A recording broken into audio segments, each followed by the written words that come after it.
locked up in chains. Sin held me captive to sorrow and pain. Years of frustration as love passed me by, until the Master heard my heart's cry for grace, marvelous grace. I needed grace to pardon and make me whole. Grace, marvelous grace, flows from above with infinite love. Marvelous.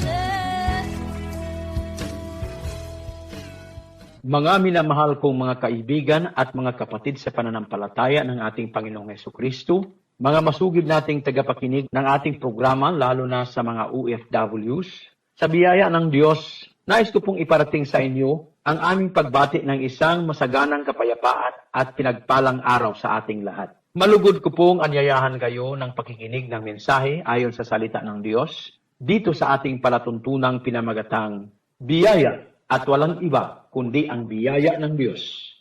Dalangin ng aking puso na kayo'y gagabayan ng Panginoon upang inyong maunawaan ang inyong mapakinggan sa araw na ito at magkaroon sana kayo ng kasagutan sa iyong mga katanungan tungkol sa iyong buhay sa matagal ng panahon dito sa ating palatuntunang biyaya at walang iba kundi ang biyaya ng Diyos. Marvelous grace flows from above with infinite love. Marvelous.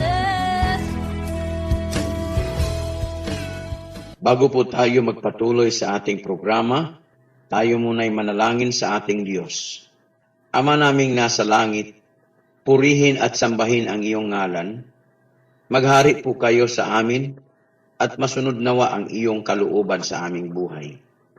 Bigyan niyo po kami ng pagkakataong makaunawa ng iyong salita at magkaroon sana ng pananampalataya sa iyo ang mga nakikinig, lalo na dito sa aming programa. Pangunahan mo kami sa aming mga desisyon sa buhay, sa aming mga hakbang at mga gawain. Bigyan niyo rin po kami ng pusong masunurin sa iyo. Kung mayroon mang mga nakikinig ngayon na nasa mabigat na karamdaman, naway ipakita niyo po sa kanya ang kagalingan at lunas na kung saan iyon ang ginawa doon sa cross ng Kalbaryo. Bigyan niyo rin po ng pagkakataong magtagumpay ang mga pangarap ng bawat isa, lalo na kung ito'y para sa iyong kaluwalhatian. Dalangin ko, O Diyos, na lalo mong pagpapalain ang mga kapatiran at kaibigan na makibahagi at sumuporta sa gawaing ito.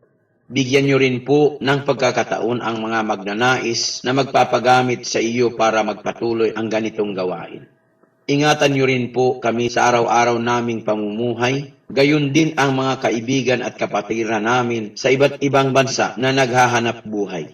Ingatan niyo po sila, ang kanilang sarili, mga mahal sa buhay, ang kanilang trabaho, at lalo na ang kanilang espiritual na buhay. Nawa ay magkakaroon sila ng tunay na relasyon sa iyo upang maging tagapagmana ng iyong kaharian. O Diyos, ibalik namin ang pagpupuri at pasasalamat sa iyo sa kapangyarihan ng iyong banal na Espiritu at sa pangalan ng iyong bugtong anak na si Hesukristo. Amen. Pasasalamatan din natin ang mga kapatiran at mga kaibigang nagpapagamit sa gawain ng Panginoon, lalo na sa radio ministry dito sa internet at sa local radio stations upang may parating ang mensahe ng mabuting balita. Ipaabot din natin ang pangungumusta sa lahat ng mga nakikinig at pasasalamat sa lahat. Pagpapalain kayo ng Panginoon at maging maayos ang inyong pamumuhay sa lahat ng panahon. Is praying for you.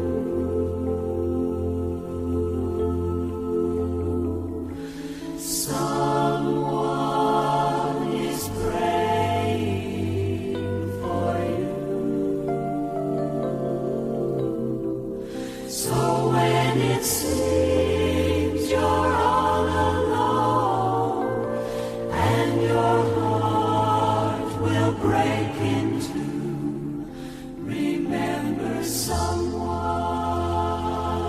is praying for you.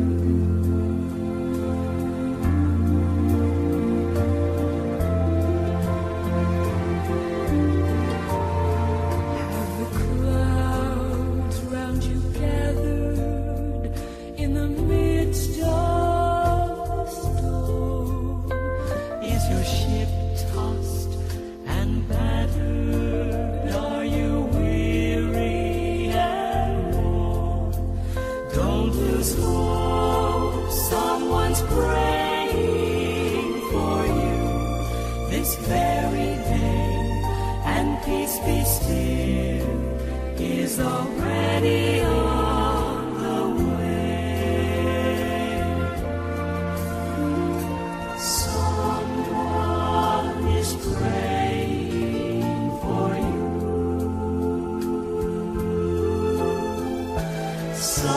Someone is praying for you.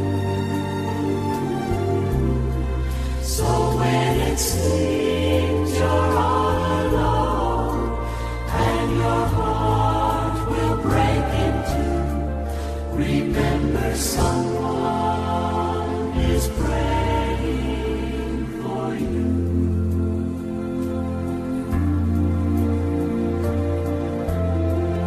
Ngayon babatiin muna natin ang lahat ng mga nagdiriwang ng kanilang kaarawan. Binabati ko kayong lahat ng happy birthday. Nawa ay maging sa lahat ng mga bagay ay guminhawa kayo at matagumpay sa marami pang taon ng iyong maunlad na buhay. Sa iyong pangangatawan, lalo na ang iyong espiritual na buhay. Kaya binabati kita ng happy birthday. May your life in this world be a happy one. May the sun be warm and may the skies be blue. May each storm that comes your way clear the air for a brighter day. May the saints and Savior watch over you. May your life in this world be a happy one. May the sun be warm and may the sky be blue. May each storm that comes your way clear the air for a brighter day. May the saints and Savior watch over you. As you make your way through this old world of ours, as you see the beauty of morning dew, as you smell the summer flowers, as you pass away the hours, may the saints and Savior watch over you. May your life in this world be a happy one. May the sun be warm, may the sky be blue. May each storm that comes your way clear the air for a brighter day. May the saints and Savior watch over you. As you spend your time with your friends and family, as you see the warmth and love they have for you, as you see the wars and hate that others radiate, may the saints and Savior watch over you. May your life in this world be a happy one. May the sun be warm, may the sky be blue. May each storm that comes your way clear the air for a brighter day. May the saints and Savior watch over you. May your life in this world Be a happy one. may the sun be warm and may the sky be blue. May each storm that comes your way clear the air for a bright day. May the saints and Savior watch over you. May the saints and Savior watch over you. May the saints and Savior watch over you. Ngayon, ating ipagpatuloy ang ating pakikinig ng salita ng Diyos at magsimula po tayo dito sa katanungang bakit si Kristo Jesus namatay? Sana ating maunawaan ang mga bagay na ating mapag-aralan sa araw na ito. Kung tayo tatanungin kung bakit namatay si Kristo, ang ating kasagutan ay iisa. Siya ay namatay dahil sa ating kasalanan.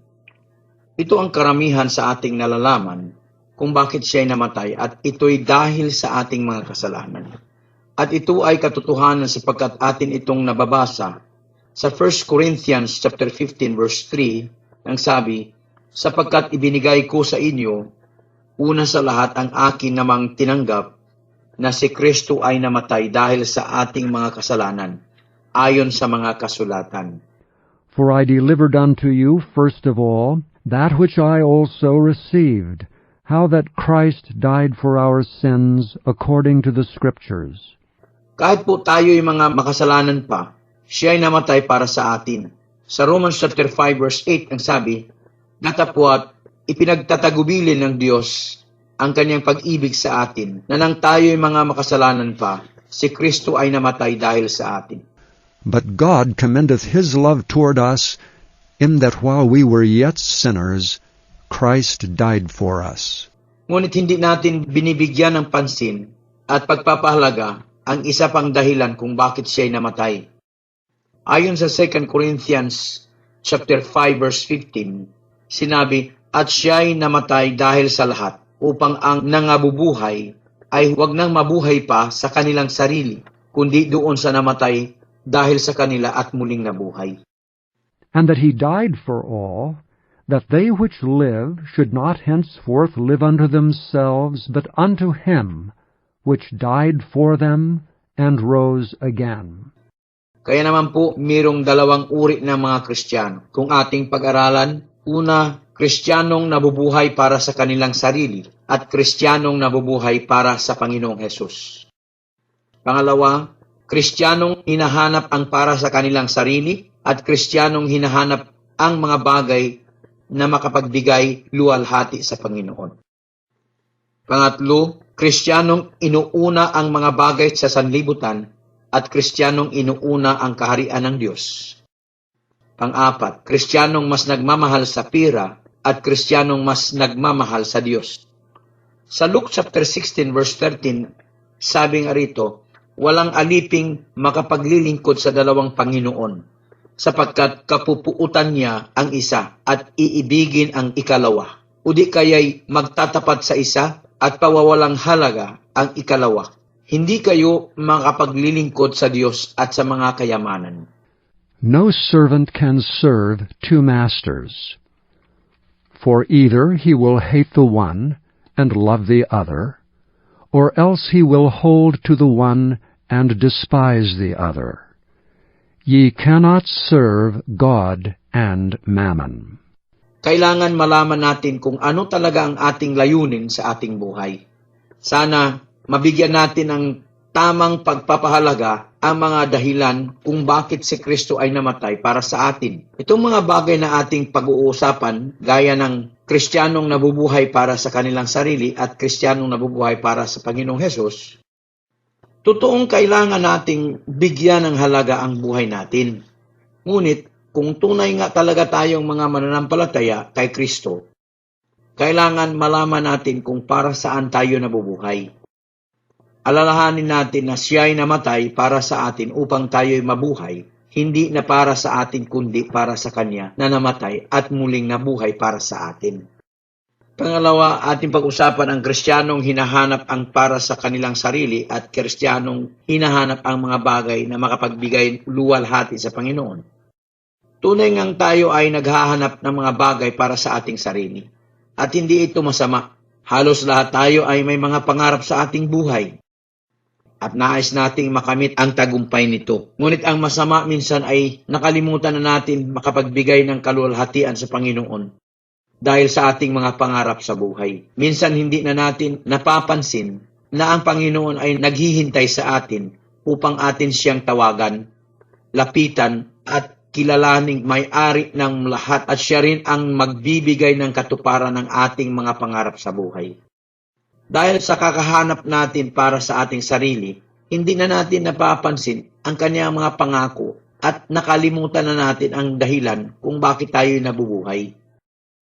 Lalo na kung dumating ang pagkakataong nakita nila ang kanilang sariling matagumpay at marami ng mga bagay at kayamanang inaakala nilang nakapagpasaya sa kanila, nakalimutan kaagad nila kung saan nagmula ang lahat ng mga bagay na kanilang nakamtan. Una, mababasa natin ito sa Psalms chapter 24 verse 1. Ang sabi, ang lupa ay sa Panginoon at ang buong narito, ang sanlibutan at silang nagsisitahan dito. The earth is the Lord's, and the fullness thereof, the world and they that dwell therein. At mababasa natin sa Deuteronomy chapter 8 verse 17 to 18 na ang sabi, at baka iyong sabihin sa iyong puso, ang aking kapangyarihan at ang lakas ng aking kamay ang siyang nagbigay sa akin ng kayamanang ito, kundi iyong aalalahanin ang Panginoon mong Diyos, sapagkat siya ang nagbigay sa iyo ng kapangyarihan upang magkaroon ka ng kayamanan, upang kanyang papagtibayin ang kanyang tipan na kanyang sinumpaan sa iyong mga magulang, gaya nga sa araw na ito. And thou say in thine heart, my power and the might of mine hand hath gotten me this wealth. But thou shalt remember the Lord thy God, for it is he that giveth thee power to get wealth, that he may establish his covenant, which he sware unto thy fathers, as it is this day. Yun ang kadalasang problema natin, ang pagiging makalimutin.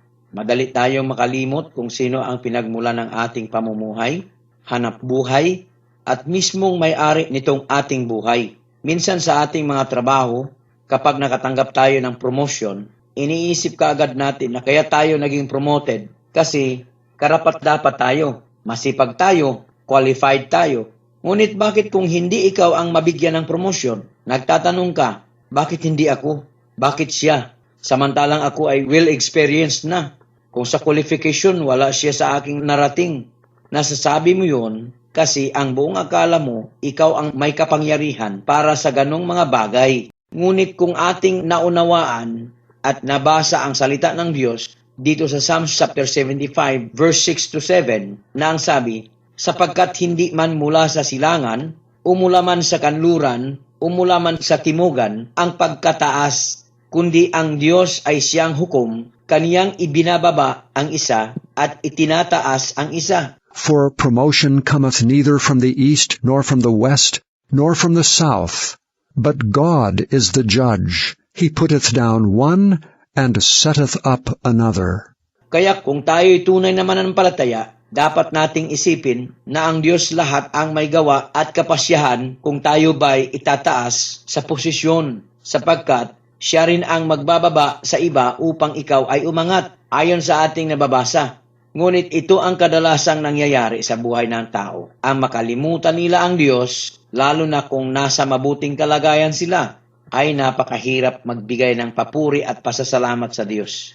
Kaya minsan ang nangyayari sa atin, pinapaalala ng Diyos sa atin, minsan sa pamamagitan pa ng mga pagsubok sa buhay, upang tayo'y tumingala doon sa Kanya at humingi ng tulong. Alam niyo bang ibinigay na sana lahat ng Panginoon sa atin ang ating kailangan? Kaya lang, minsan kasi, tayo ay makakalimot sa Kanya, kaya pinapaalala niya sa atin sa pamamagitan ng ganoong pangyayari sa ating buhay upang malaman natin na siya talaga ang pinagmulan ng lahat ng ating tinatangkilik. Ayon nga sa 2 Peter chapter 1 verse 3, nagsabi, yamang ipinagkaloob sa atin ang Kaniyang banal na kapangyarihan ang lahat ng mga bagay na nauukol sa kabuhayan at sa kabanalan sa pamamagitan ng pagkakilala sa Kanya na tumawag sa atin sa pamamagitan ng Kanyang sariling kaluwalhatian at kagalingan. According as his divine power hath given unto us all things that pertain unto life and godliness, through the knowledge of him that hath called us to glory and virtue, ipinagkaloob sa atin ang kanyang banal na kapangyarihan ang lahat ng mga bagay na nauukol sa kabuhayan at sa kabanalan. Ang ibig sabihin nito, nakadeposito na lahat sa ating account ang mga bagay na ating kailangan sa ating buhay. Physical man, material man, at spiritual. Kaya lang, tayo ay may kulang. Parang pera mo sa bangko. Hindi mo magagamit kung hindi mo i-withdraw, at kapag doon ka na sa bangko, hindi mo makukuha dahil mali ang PIN number mo or password sa iyong ATM card. Minsan naman, nandiyan na sana sa iyo at biglang nawala o kaya nahulog sa daanan at napulot ng ibang taong hindi niya alam kung paano ibalik sa nagmamayari nito. Naku po, ano kaya ang mangyayari sa iyo kung ganun? Sana nga hindi sana mangyayari. Kaibigan, kapatid, kailangan maunawaan mo ito. Kaya minsan ay bigla na lang maglalaho ang mga bagay na yan at hindi nalalaman kung saan nagpunta dahil hindi mo nalalaman at inaalala kung saan at sino ang pinagmulan. Pangatlo natin pag-usapan yung Kristiyanong inuuna ang mga bagay sa sanlibutan at Kristiyanong inuuna ang kaharian ng Diyos. Karamihan sa nagpapakilalang mga Kristiyano ay inuuna ang mga bagay sa sanlibutan. Lalo na sa kasalukuyan, kaya mong bilhin ang mga mamahaling cellphone, minsan mahigit 5,000 ang halaga. Ngunit hindi ka makakabili ng Bible na tig 500 lang ang halaga. Gusto mo pa ng libre. Kung meron namang Bible, minsan ay hindi nakakabasa ng isang text sa Bible kaysa maraming text sa cellphone araw-araw. Kung sa pananambahan naman, mas pinupuntahan ang beach o mga pasyalan kaysa bahay-sambahan. Ayaw dumalo ng Bible study dahil busy, ngunit madaling makarating sa birthday party.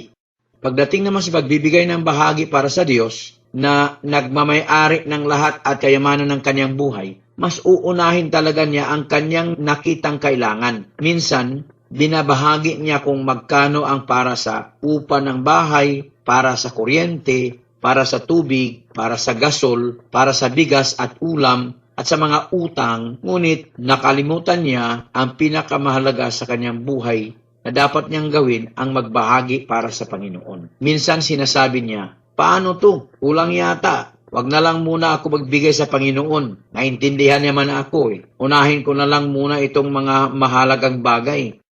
Kaya dahil sa hindi mo inuna ang paghahari ng Diyos sa buhay mo at hindi mo binigyan ng halaga yung pagbibigay mo para sa Kanya, minsan lalo kang kakapusin. At kahit gaano karami ang dumarating sa iyo, madaling maglaho na parang wala nang natira. Dahil siya lang ang Diyos na kung unahin mong ibigay sa Kanya ang Kanyang bahagi o mga kaloob para sa Kanya, ay ibabalik niya sa iyo ng higit pa sa iyong naibigay sa Kanya. Ngunit ito ay magagawa mo lang kung tunay ang iyong pananampalataya sa Kanya. Pang-apat natin pag-usapan itong Kristiyanong mas nagmamahal sa pera at Kristiyanong mas nagmamahal sa Diyos.